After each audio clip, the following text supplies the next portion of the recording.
দিদা। নমস্কার। কবি সুকুমার রায়ের লেখা কবিতা জীবনের হিসাব। বিদ্যে বোঝাই বাবু মশাই, চড়ে শখের বোটে, মাঝি রেকন বলতে পারিস সূর্য কেন ওঠে? চাঁদটা কেন পারে কমে? জোয়ার কেন আসে? বৃদ্ধ মাঝি অবাক হয়ে ফেল ফেলিয়ে হাসে।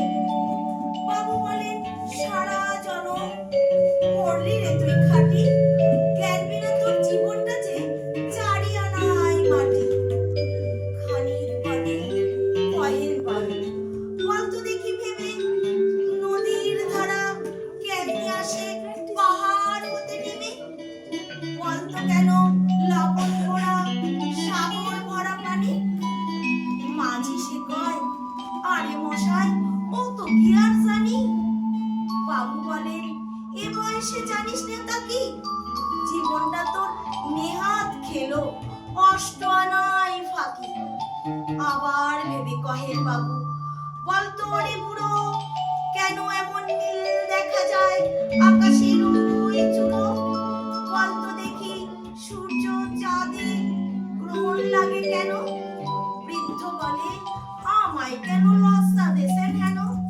বাবু বলে, বলবো কি আর বলবো তোরে গীতা, দেখছি এখন জীবনটা তোর বারো আনাই বৃথা।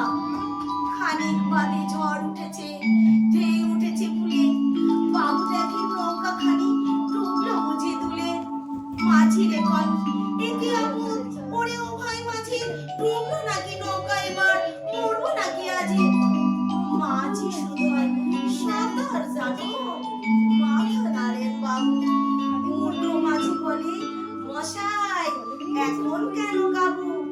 মাঝরে শেষে আমার কথা হিসেব করো পিছে, তোমার দেখি